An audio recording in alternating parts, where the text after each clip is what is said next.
Hey there, welcome to another edition of the Defo Show with Lubie, right here on the 5 Reasons Sports Network. Today we talk with longtime South Florida sports columnist, sports writer, and sports editor, Harvey Fialkov. He's still in the game to this day.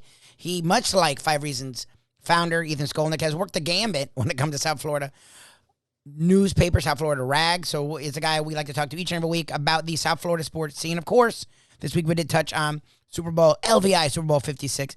But more importantly, us South Floridians, we love to hear about our local teams. We talked about the Dolphins mess that still keeps permeating with Brian Flores and Stephen Ross, as Ian Rappaport had a report Sunday into Monday that the NFL is seriously investigating Brian Flores' allegations against the Miami Dolphins' current owner, Stephen Ross. But if they find that Stephen Ross did legitimately offer $100,000 per game for each loss to Flores, the NFL owners can get together, can meet, and can force Ross to sell.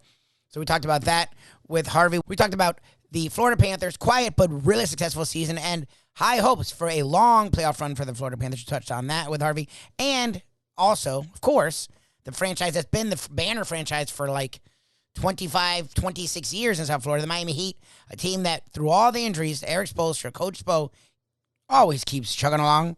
We talked about all of our South Florida sports team today with the one and only Harvey Fialkov, South Florida sports columnist, right here on the Defo Show with the Lubie on the 5 Reasons Sports Network. The Defo Show, great to be with you. Jeff DeForest, Mike Lubie. It's always a pleasure every Tuesday to talk with this gentleman. We love his unbridled, overwhelming enthusiasm for the sporting world. He wrote about it with that same zeal, and, of course, brings it to the table here every Tuesday for us. Harvey Fialkov joins us here on the show. Harvey, how are you, my friend? Good morning. Another brisk morning in South Florida. Getting ready to play tennis today. Can't wait to get out there. I've been umpiring all weekend. A great junior tournament in Plantation, Milky Tennis Center. Seeing the stars of the future. Threw out a few kids, but hey, it's fun being an umpire. I got power, baby. Wait. You threw out kids? What are the kids doing that you're throwing out kids? Yeah, it's a 13-year-old Czech girl went ballistic.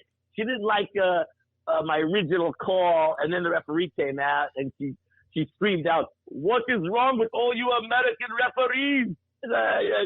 She got you threw her out for that? As a 13-year-old? No. She didn't curse at her own stepdad. You know what I mean? It's just, what are you, Joe West all of a sudden? You threw her out for that? Are you kidding me? Like she's Miss Florida was yelling at you.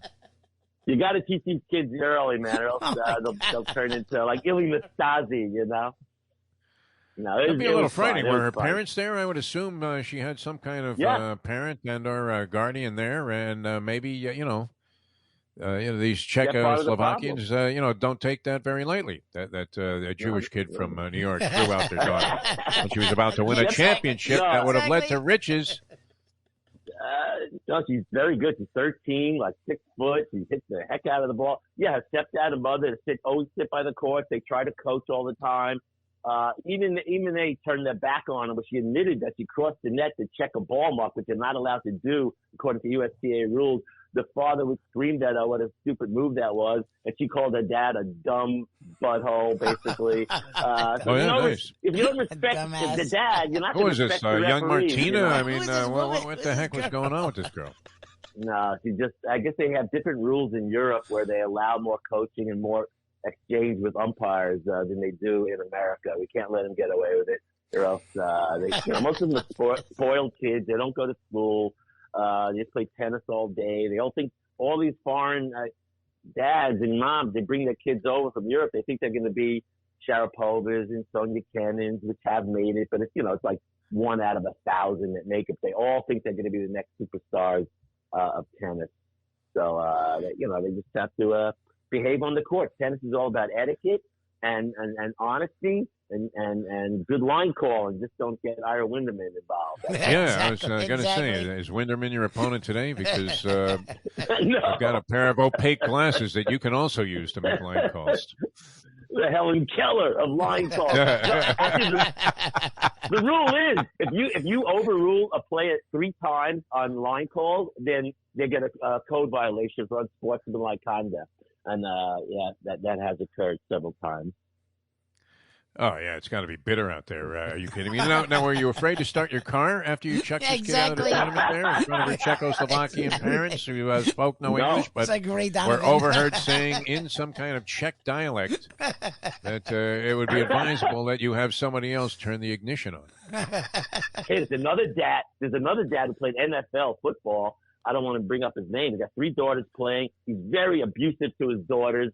And I overruled his daughter at the Biltmore Hotel once. And he followed me into the umpire room, he says, and basically disagreed with my call vehemently. I said, I don't want to talk about it. I don't give a flying, what you want to talk about. This guy could have bet me into a pretzel. And I see him all the time. But luckily, he's very tough on his kids. I mean, his girl's always crying while she plays, even if she's winning or losing. It's always good, man. A pro athlete that becomes a little league parent. Oh, no. Yeah. This guy, man, he's built like Terry Crews from America's Got Talent. Wow. And you weren't afraid to go ahead and just, kind of spit in this guy's face in his anger. He goes toe-to-toe. Well, I got out of there quick, I'll tell you that. Luckily, I was going to leave that day. He's like running. And, man, I got in my car and stepped on it. But then I saw him a week later at Plantation and kind of made nice with him, if you know what I mean. Talking about his daughter and her development. So anyhow, it's a lot of fun. I thought you were going to say he brought you a corned beef sandwich from some local He's bribing you. Said, you're going to be out here 5 hours today watching this match and umpiring. Here, right. You might want something to eat. That would have been nice. This week I'm going to Delray. I'm covering some of the Delray Beach Open, the Flat Bellies. As a writer again, I did a big story on Maxim Cressy, young American born in Paris, who is bringing back serve and volley to the sport. He did lose in the third set tiebreaker yesterday to Aussie John Millman. But Stefan Kozlov is playing today. The kid from Pembroke Pines got in there as a qualifier. You got Tommy Paul, Riley Opelka, the 6'11" American who won last week. He won a tournament. He only wins the lesser tournament. He's got the big serve. Not much else to back it up. So he'll never win Masters or a Grand Slam. The big boys can't win the big ones because they don't have the endurance and they don't have the rest of the backcourt game that you need to stay with these grinders who could hit the ball all day. So I'll be out there in Delray Beach tomorrow to write a feature, and then on the final weekend, the semis and the finals this weekend in Delray Beach. It's a great tournament. Got a lot of good players. This kid, Jensen Brooksby, I love. He was in the finals last week. So come on out to Delray Beach Open. You can see some great tennis, some intimate basics, much better than the Miami Open, which is now at the Hard Rock, which is, not a great place to watch tennis, especially at the stadium court. But still, it's just fun to see the future stars of tomorrow. The Mayo Man and I, the Gambling Gourmet, are going to be out there Thursday night. There's like a food tie-in event.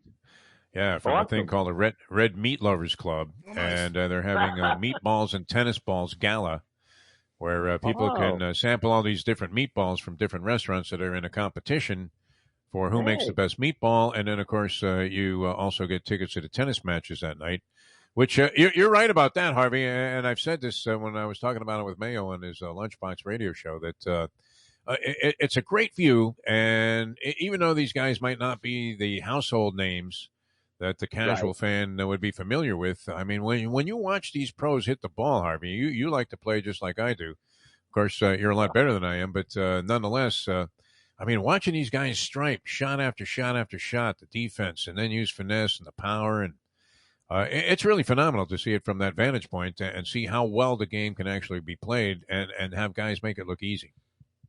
It's kind of embarrassing to us hackers when we watch this. I watch these 14-year-olds now, and they're amazing. I would not touch one of these 14-year-old kids who play in like these level 5 and 4 junior tournaments. By the way, Sebastian Korda is going to be out there. He's the next great young American, son of Peter Korda, the Czech guy who won the Australian Open many years ago. He's got 2 daughters on the golf tour dominating golf. And this kid, Seb Korda, who plays for America, I think this kid's going to be a top 3 player for years to come. He'll be out there this week. He was in the finals last year at the Delray Beach Open. He lost to some guy named Herr Cox, who had a good year, but he's not there this year. So it's great tennis, man. And it's empty in daytime. And Wednesdays, it's Senior Citizen Day. It's like, that's when I should go. So, and easy to get a ticket, easy parking in Delray Beach, and no problem getting in and out of there. And then go to Atlantic Avenue after for dinner. You know how great and hopping Atlantic Avenue is. So it's just a fun event, Steve. No, it's nice. I try to get there as often as I can. I wouldn't say it was every year, but every time I've gone, I've always had a good experience. And you're right. You stroll, the street there. Atlantic Avenue has really been built up with a lot of fine restaurants and things to do. So good stuff. All right. What did you think of the Super Bowl, Harvey Fialkov? What was your position on that? Hey, I had no horse in the race. I really enjoyed it. It was a very good game. Third quarter got bogged down after Cincinnati struck early on that non-offensive pass interference call, which was a joke. I mean, the guy twisted Ramsey's neck. I mean, he might have gave the guy like permanent spinal damage. And the referee, I don't understand how you can't challenge, I guess, a no call. Remember, they got rid of it because they were botching the challenging of PIs. Even though really? Still, they used to be able to challenge that? No, it was like a year where they did it, and they were challenging every PI, and it was stupid, and it bogged down the game. Yeah, and then they call the ticky-tack one, on the Bengals by the goal line with a minute and change to go. The guy barely touched him. It helped keep that drive alive that they ended up scoring the winning touchdown. Listen, I think the key to the game was McVay totally out-coached Zach Taylor, rookie coach. First of all, goes for a gamble in the opening series, 4th and 1 on the 50. That was ridiculous. And then, obviously, the Rams marched down and scored. Beckham was having a great game until he got hurt. And then at the end, the second half, Aaron Donald did nothing. He was invisible the first half. One of the greatest defensive players since Lawrence Taylor. But clearly, McVay made adjustments. And I don't know what he was doing, but suddenly Aaron Donald could not be stopped. Remember, he pushed Burrow out of bounds. They started getting in his face, and I think that ignited him. After that, Burrow had no time to throw. He twisted his knee back on one of them. I thought that he was going to be out for the next year, let alone come back in the game. And I think that affected him. And they went to more running plays, and they got stuffed. And I think Burrow wins that game if Aaron Donald just doesn't. And then remember, he pulled the running back on 3rd and 1. You can't get a first down on 3rd and 1. On the 2-minute drill at the end there, then you should deserve to lose. But still, I hate the officiating get involved, but felt good for Stafford. It's a real feel-good story. Stuck in football hell in Detroit, just like, which caused Barry Sanders to retire early. It's a nice story. Had a sick wife. She's fine now. A beautiful family. So that was a nice story in itself. And also, by the way, Cooper Kupp, holy mackerel. The only guy that they had to throw to, and every play the kid made when he had to reminded me of Brady the West Welker in certain situations. So he deserved to me that MVP. Should have been shared with Donald at the end. But it's just an exciting game, some good commercials. Of course, my favorite, Scarlett Johansson and Colin Jost, because I'm in love with Scarlett Johansson. Johansson, I didn't pronounce her name. That was good. I liked the bowling alley commercial. Serena Williams walked in at the end, and of course, Peyton Manning's a legend on TV commercials. So I also liked the Schwarzenegger Zeus commercial, the electric car commercial. That was great. How about you guys? What was your favorite commercial? Well, what was amazing, for me, it became any commercial without Peyton Manning in it, which was like 3. I like that one, actually. The one where the players. I mean, the fucking guy's in everything. That's all you can say, right? Peyton Manning. Obviously, he's got a great personality, and people like him, and they should. As an accomplished player, but always seemed to be very gracious about everything. And a mind for making money, huh? Because he stayed out of the easy capital that Tony Romo's getting, and has this monster production thing going where he and his brother are in every commercial. There isn't anything. Pretty soon they're going to ace Selleck out of that reverse mortgage commercial. Yes. And you'll be seeing Peyton Manning looking sincerely into a camera, going, "You know what? You want to lose your home quickly? Deal with us." Yeah. Did you see him on SNL? Senior citizens fools out there. Yeah. You see him on SNL a few weeks ago on News Update talking about some silly TV show, and they kept wanting to talk about football. He's just a natural on TV, man. So he's done great. I give him props. Man. Even Archie's in like a sportsbook commercial now. I mean, they brought Archie back from the dead. And, all of a sudden his persona and personality, name, image, and likeness is worth a lot of money. All right. We have a couple of things going on, and, we've lost track. Kind of, what happened in the hockey season? Did they have no game scheduled for a while because of the All-Star break? They were going to the Olympics. What the hell happened? I mean, What a cockamamie schedule. I mean, they're not playing in the Olympics. No NHL players. They take their All-Star break. It seems like they're getting a month off, the Panthers. I mean, it was so hot. It was a horrible time to take the season off, get this midweek hiatus. It's like the circus came to town. These guys, it's weird. Yeah, right, right. In San Antonio, remember they didn't play at home for like a month? Yep. No, I don't understand. It's just a long break. I think they're playing Thursday night, I believe. They play tomorrow. It says tomorrow night they have the next game, Wednesday. Hey, best team in hockey. They got to win their first playoff series since 1996. It's getting ridiculous, like the Dolphins being in Super Bowl appearances. I mean, it's like decades and decades. So if this isn't the year, they're getting Hornquist back. I mean, right now they got everything going. 4 lines. Huberdeau's a superstar who's leading the league in points at the break. Barkov, we know, is a superstar. They got all the pieces around him. Forget about Quenneville. I mean, guy, that was buried in that cancel culture, got canceled for something that happened 20 years ago. But Burnett is just you don't even have to. I could coach this team right now, deep, and they're looking really good. I love the fact that we got the Heat and the Panthers basically on the tops of the respective sporting world, and still all we talk about are the Dolphins and lawsuits and all this garbage. So just enjoy what you got, Miami, instead of what you don't have in the Miami Dolphins. Although, I mean, it's hard to ignore. I mean, we're always at the epicenter of every lame controversy, especially when it involves the Dolphins organization. And the assertion that Stephen Ross was going to pay Brian Flores $100,000 a game to lose games. I mean, and think about this. I mean, there's so many ironies. Wouldn't you like to be a beat writer on a Dolphins beat to uncover the dust off of this thing? Because you had a guy, and his issue also was with minority head coach hirings, and yet he finally got a job after 15 years as a head coach. And in his first year, he's got the owner of the team telling him to deliberately lose, which could only lead to what? Like a year where they once again conclude in Al Campanis type fashion. Well, you see, you hired the black head coach. You didn't really have it. Well, yeah. Well, so, even less incentive for this guy to take Stephen Ross up on this. But if there really is tangible evidence, which I would imagine would be hard to find, where he doesn't just excuse it away and say, I was only joking, man. I can't believe he took me seriously. Come on.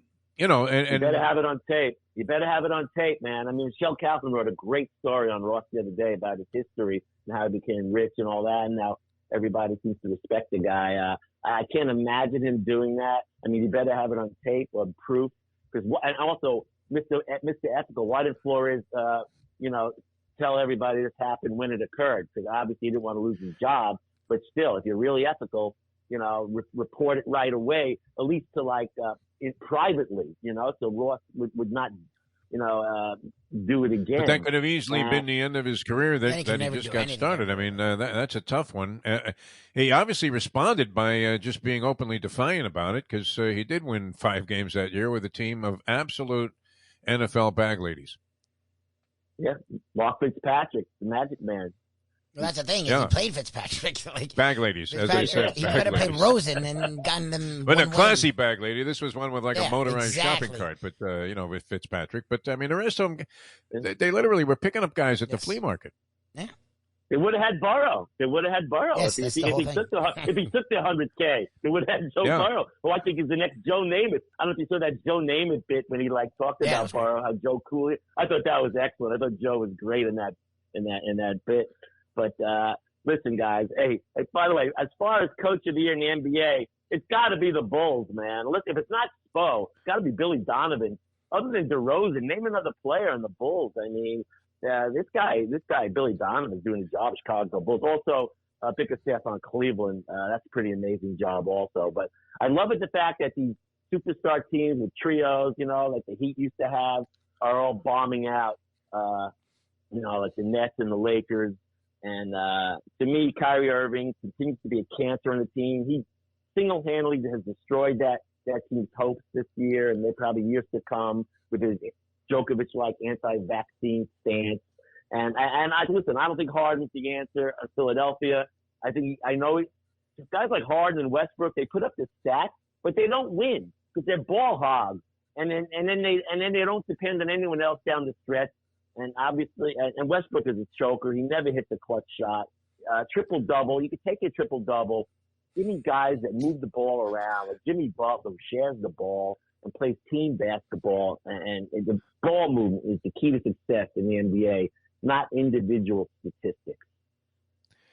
Harden did show an ability when he first lined up with the Big Three there in Brooklyn last year when he was acquired, that he could be a catalyst, a distributor, a guy that assimilates himself into an offense, even to the sacrifice of his own individual points in a ball game. And it was great when he was doing that with Durant and Kyrie Irving. I mean, it was very entertaining to watch, I would have to say. You had these three superstars who had found a little bit of a balance, but that kind of unraveled this year, and they've rarely played together. So that was an unfortunate experiment. But I think Joel Embiid will stuff him into the back of a trash compactor in Philadelphia. I mean, he will be there with some old cheesesteak cheese whiz that wasn't used in a restaurant. I mean, just stuffed in there if he went back to his old ways of putting up 57 points a night.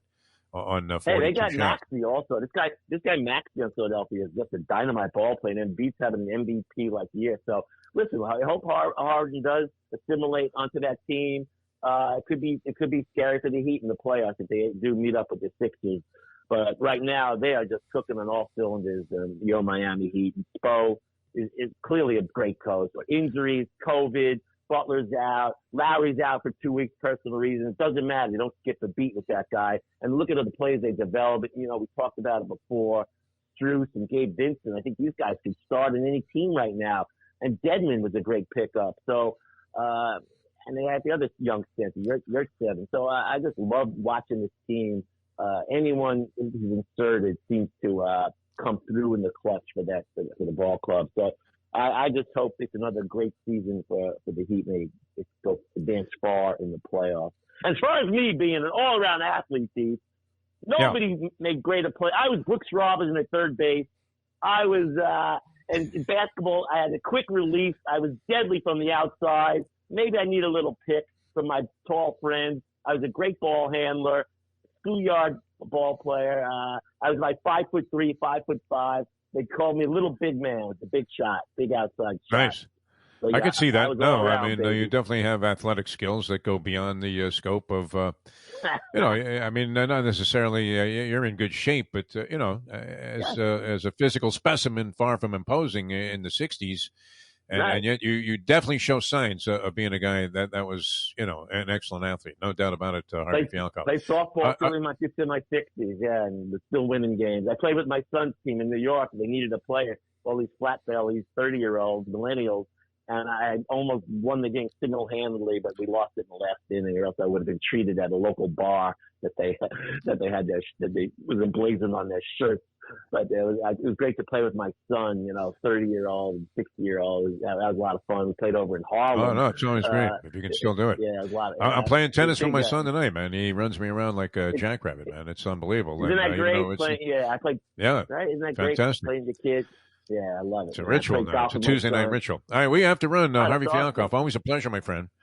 And thank you for sharing your thoughts with us on a variety of things. I will probably, if you're at that tennis thing, I'll see you out there Thursday night for that meatballs and tennis balls deal with Mike Mayo of the, also of the Sun Sentinel, or formerly of the Sun Sentinel, as is virtually everybody that we have on the show. So thanks so much, Harvey, for joining us here on the program. It's always a pleasure. My pleasure. Read all about it in the Palm Beach Post this weekend. Cowboys. Sounds good. Once again, that was Harvey Fialkov, long-time South Florida sports columnist, sports writer, has written for, I think, all the major outlets here, newspaper-wise, when it comes to South Florida. Also, been an editor and still writes for different platforms, as we like to say, in 2022, or since the 2000s, the term platforms. So as you either do know Harvey or you don't know Harvey, now you do. The guy is passionate, fiery, and he loves covering, following, and talking about South Florida sports teams. So we talk with him each and every week, and you got a bit of what Harvey is today, as we talked about the Miami Dolphins, the Florida Panthers, and the Miami Heat. We'll keep doing that each and every week with Harvey, and we'll keep coming to you each and every day. The Defo Show with Lubie, right here on the 5 Reasons Sports Network. Recently, we realized it's not just hurricane season that can hurt us. Any time of year, things can happen to your home or business. And the insurance company can be your friend, but they also can be your enemy. Horizon Public Adjusters, Justina Testa, are here for you to help this process go so much easier. Before you call the insurance company, call Horizon Public Adjusters and Justina Testa at 954-809-8752. Would you go into court without an attorney? So why would you go up against an insurance company without Horizon Public Adjusters and Justina Testa? 7 to 10 times more money recovered with a public adjuster than if you went on your own. If there's no recovery, there's no fee. Give them a call at 954-809-8752. Why go up against insurance companies alone when you can have Horizon Public Adjusters and Justina Testa on your side? Play the ponies in style at Champions, the outstanding simulcasting room at beautiful Hialeah Park. Yes, the grand old lady of thoroughbred racing has never been more vibrant, and you can wager on the races from the top tracks around the country while enjoying a cocktail at the Brass Rail Bar or any of the fine food served throughout the facility. If poker is your game, you're covered in style. And you can play all your favorite Vegas-style games, including blackjack, craps, and roulette, in Hialeah Park's sizzling hot casino. Get a player's card when you walk through the door for all kinds of generous amenities, including our favorite, free play, when you come out to the ultimate casino and entertainment destination, Hialeah Park.